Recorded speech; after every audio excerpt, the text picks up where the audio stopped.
And what was the atmosphere like in the studio with John and Ringo when they recorded Goodnight Vienna? How long did that go on for, roughly? It went on for uh, a couple of days, and those recording sessions back then, I mean, you hear about guys now, they go in and they do albums in like a week, and but back then it was like the musicians would come in, there'd be Jesse Ed Davis, there'd be Jim Keltner, there'd be, Tony Scott on the sax, there would be so and so on the guitar, there would be, and then all of a sudden you would watch it turn into a party. All of a sudden it would be like mad because everyone was snorting cocaine, talking about the real meaning of life, over and over and over, and then playing just this incredible music.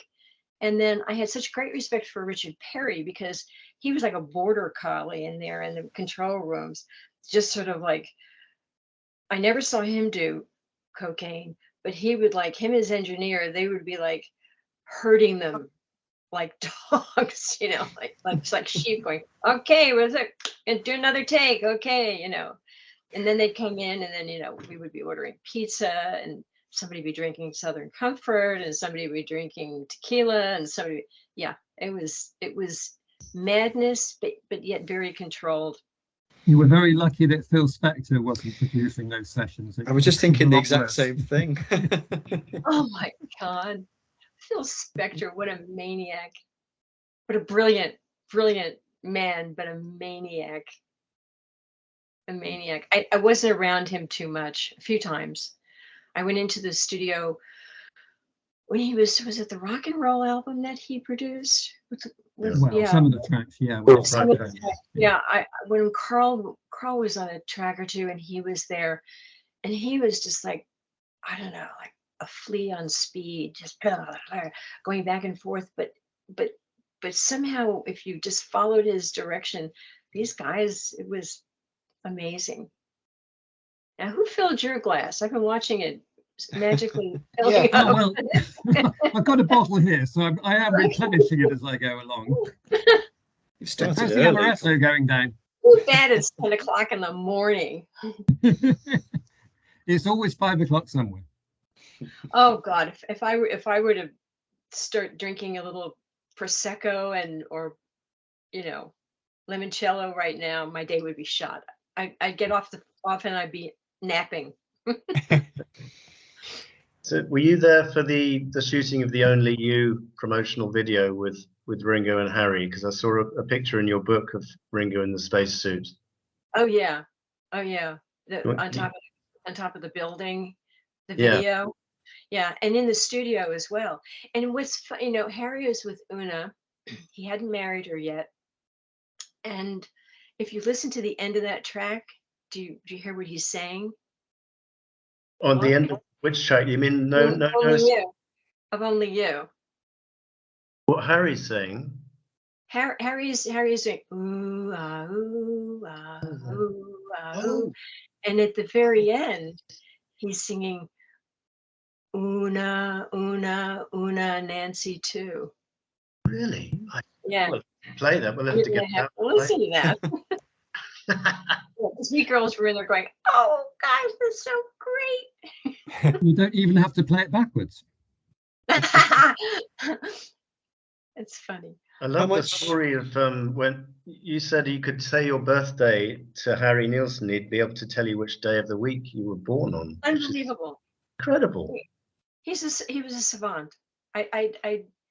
Yeah, you could say, and I say, oh, I don't believe it. He goes, give me your grandmother's birthday.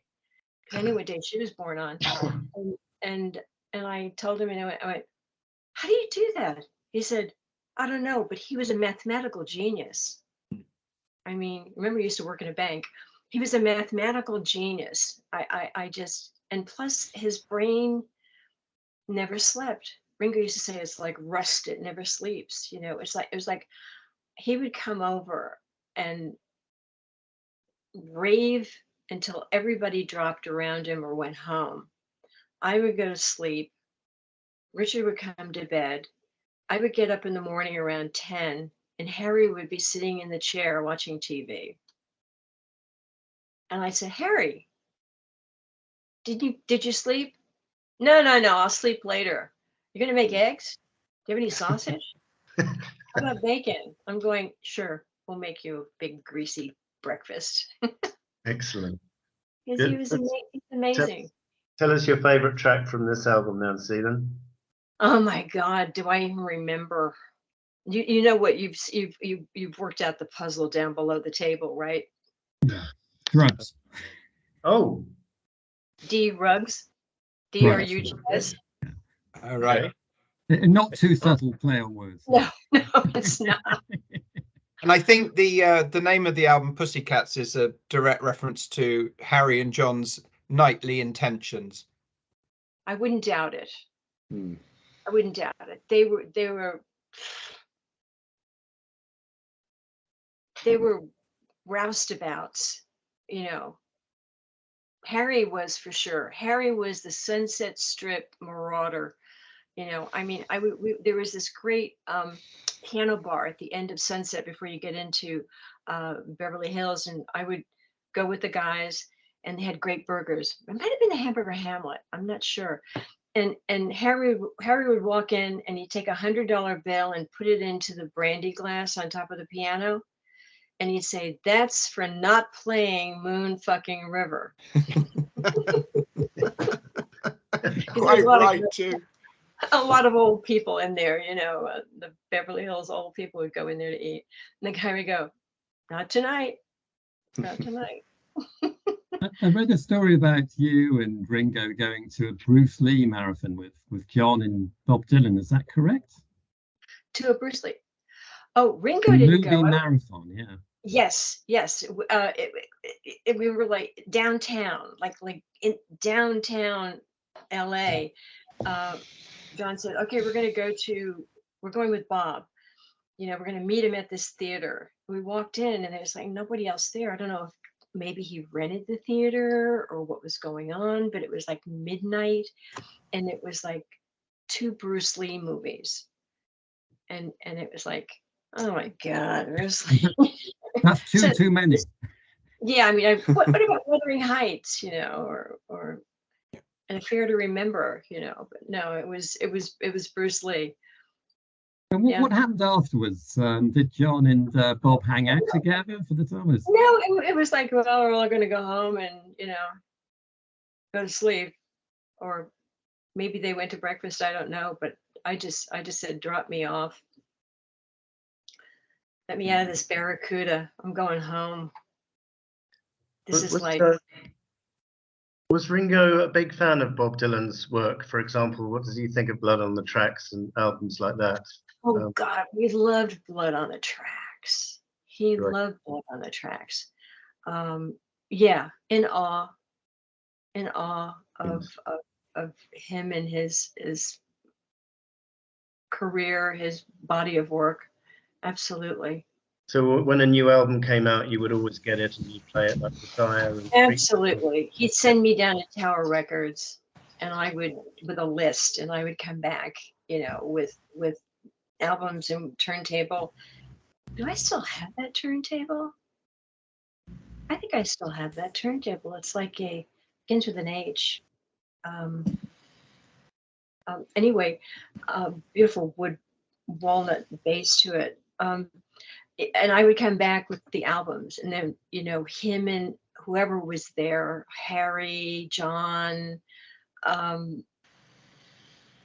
whoever was there's always people there, musicians there, and they'd listen to it, you know, and they'd go, that's crap. Oh God, that's good. Oh God, I'll never play the drums again. Oh man, I can't do it. You know, they would just loved it, and also loved the younger bands coming up. He loved, you know, the Sex Pistols and the those kind of rockers. How about Electric Light Orchestra? ELO. Yeah. I don't remember much about them. I remember we got tickets to Emerson, Lake and Palmer, and we left in the middle of it. And he goes, that was Emerson, Lake and Puke. And I went, well, he goes, fucking piano up there. So Electric Light Orchestra, I'm not sure. It doesn't resonate with me one way or the other. Maybe it was like, good for them or whatever, All right. How about Queen? Was he a Queen fan? Loved Queen. Yeah. I love Queen. Yeah. Because I always thought that Roger Taylor's drumming, I always thought he was almost just the sort of the new generation Ringo. He had that kind of very solid Ringo kind of backbeat, didn't he? Yes, with fills that were amazing. I always said to Ringo, when we started living together, we had a kit set up. We had a room in the back with a pool table, and there was a piano, and his kit was always set up, which Zach, his son, was constantly getting riffs from everybody, from Steve Gadd to Andy Newmark to whoever was teaching this kid how to play drums. And look at him today. And I always said to Richard, I said, you never practice. And he said, what am I going to practice? He said, I don't need to practice. He said, I just hear the music and I play. Interesting. They would practice when the guys would come over and they'd have a new song and they'd go through it, maybe with a guitar or on the piano. Then he would play a little bit of drums, like a setup in his mind. But yeah, no, it's always amazed me. Did he have anything else in the room? Did he have a piano? Or? He had a piano. He could play like 3 bars. He said, what more do you need? Yeah, he would. When we got the place in Monte Carlo, we found a piano. It was this wonderful old piano that had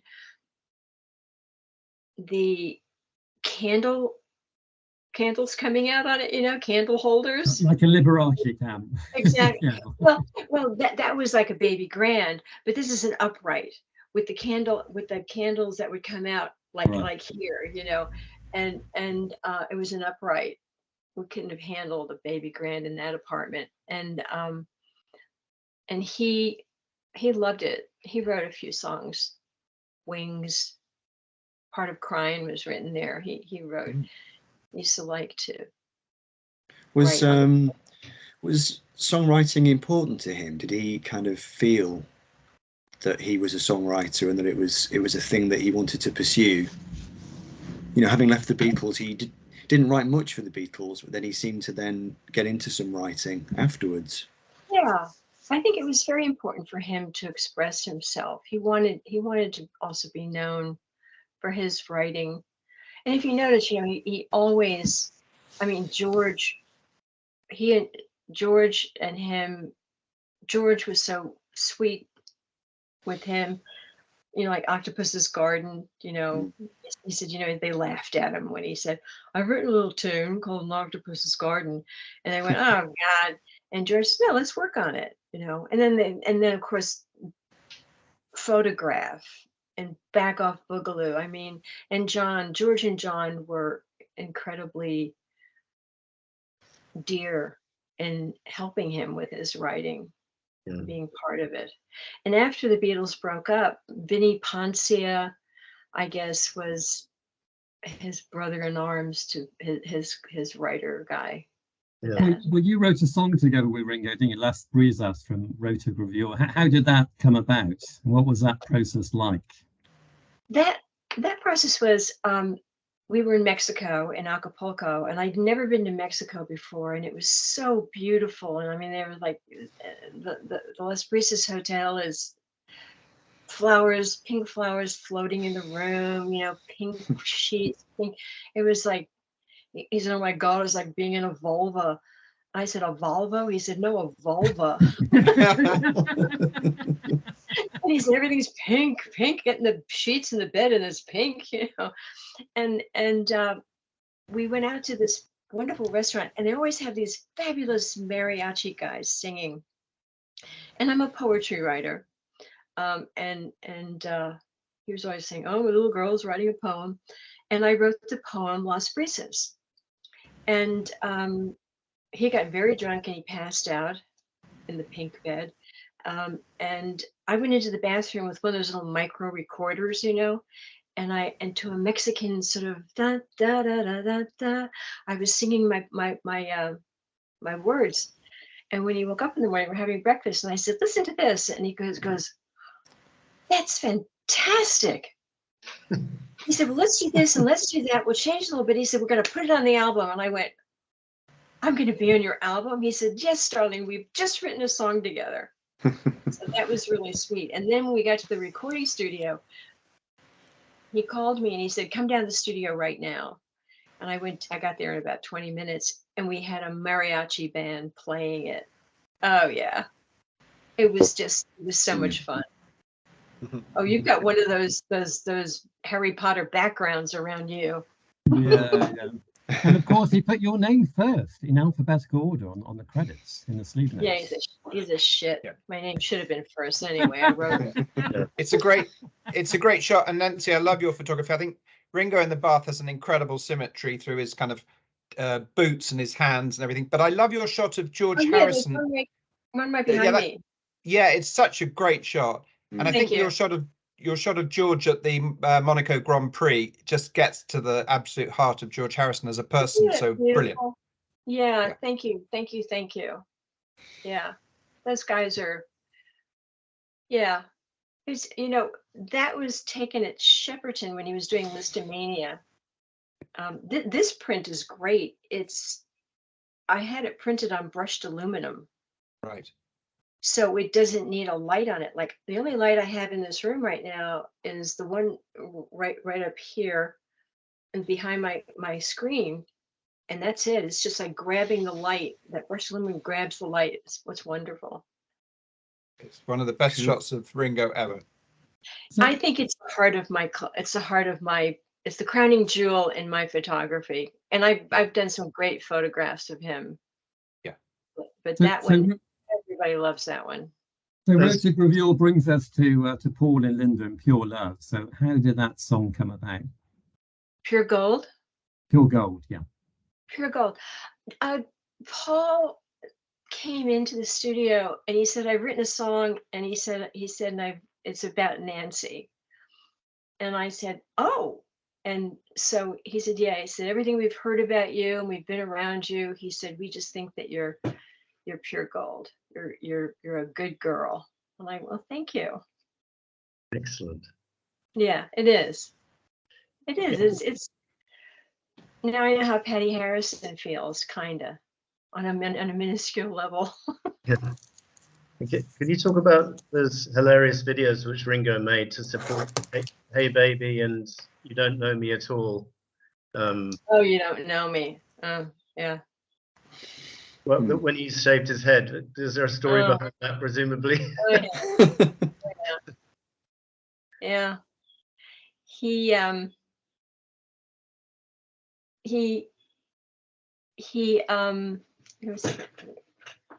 it's in the bookcase. I'd heard a rumor that that it was John Bonham who'd shaved off Ringo's eyebrows. I can't remember where that's. I've got that Oh, rattling I around don't know in where my that head came somewhere. from, but he and John Bonham together were Trouble. I can imagine. I can imagine. Wow, fantastic. Yeah, yeah. Could he wander around more freely like that? Did people still recognize him? oh, poor boy was looking for a hat, believe me. Well, we were laying on the beach in Monte Carlo, and he said, "Well, I'm going to go up above the beach was like a little restaurant and a barber shop." And he had been pounding some drinks pretty hard at the beach, and he said, and there was like an open bar. John, look at John's face. He knows what's going to happen here, and so he said, I'll be back in about an hour. And I said, okay. Well, he stopped at the open bar, and the bartender started pulling from under the counter a bottle of absinthe. Hmm. Not Rickard, but absinthe. So I find this out later. So he gets him plowed on absinthe, and then he crawls over next door to the barber, and he goes in and he says, "Shave my beard." And the barber goes, "Okay." So he shaves his beard, and then he says, "Shave my eyebrows." And the barber goes, "No, no, no, no, no, no." He goes, "No, no, shave my eyebrows." The barber goes, "Okay." So he shaves his eyebrows, and then he goes, "Shave my head." Now he'd been laying out in the sun, so now he's got like this red.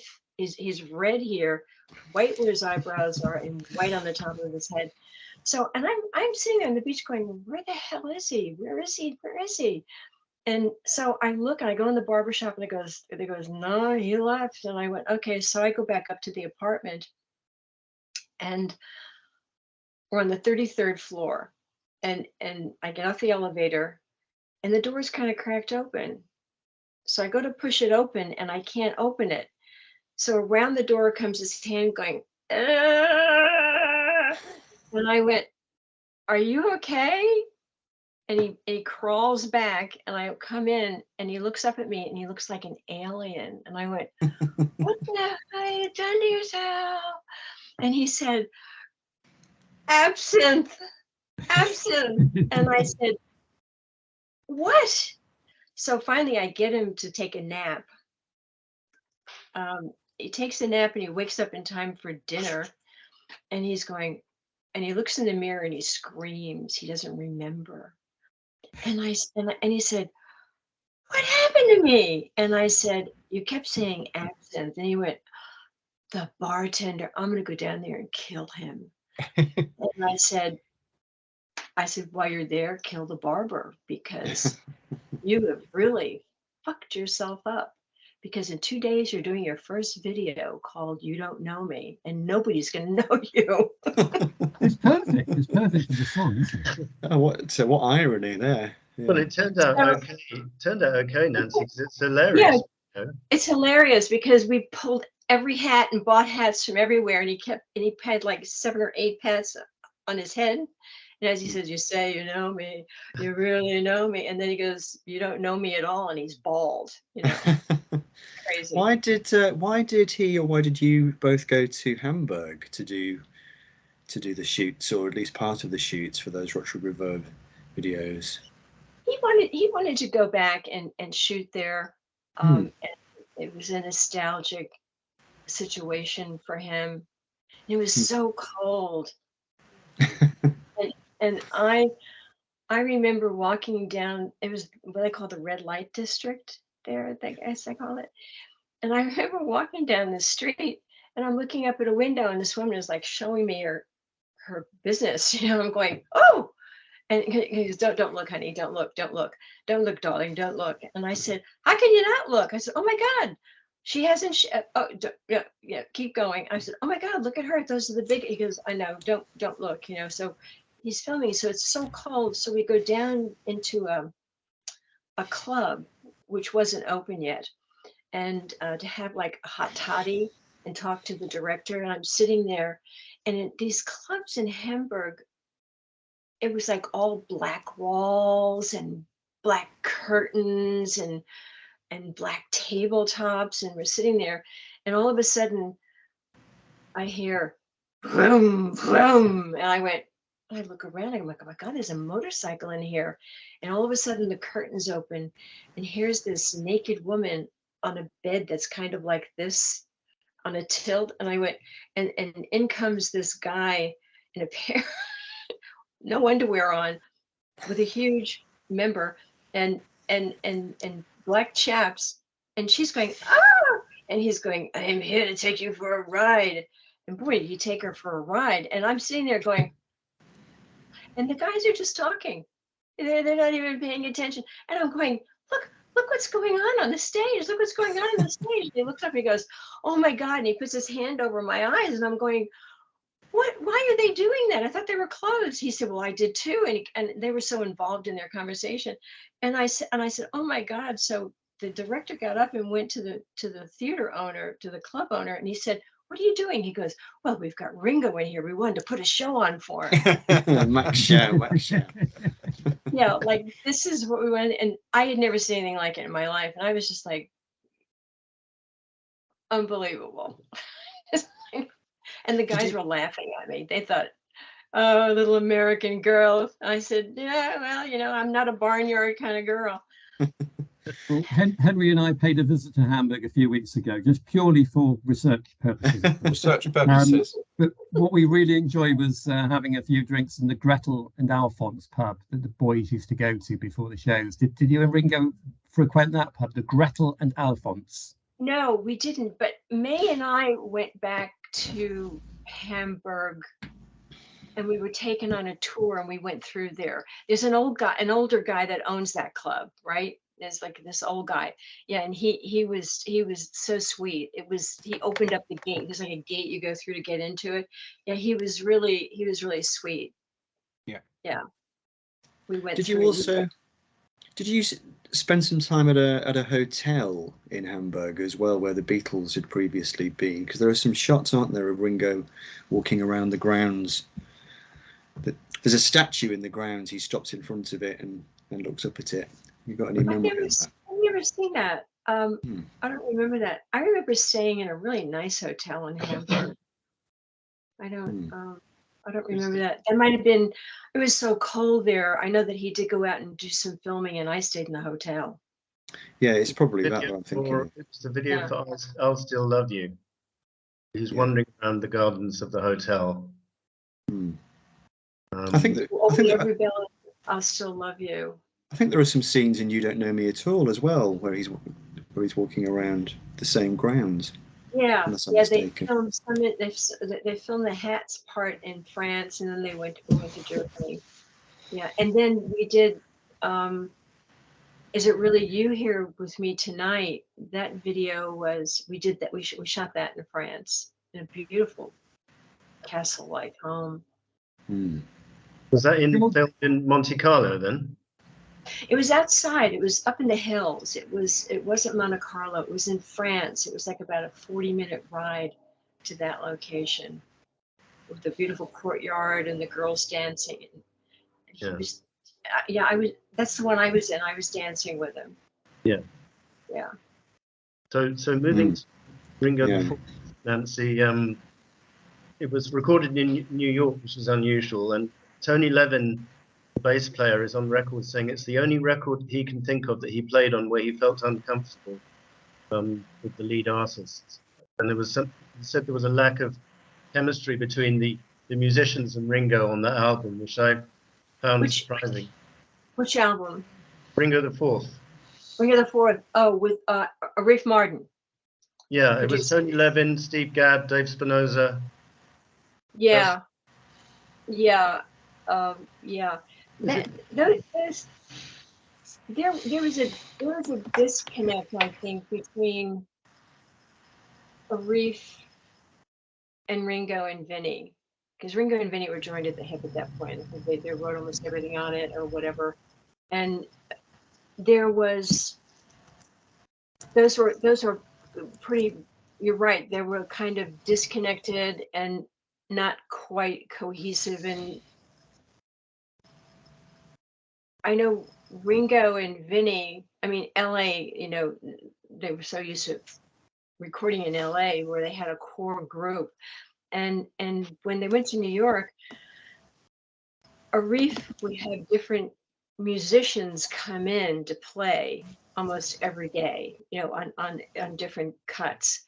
And it was very frustrating for them because they couldn't get that cohesive, this is the band, this is us, it was just changing too much.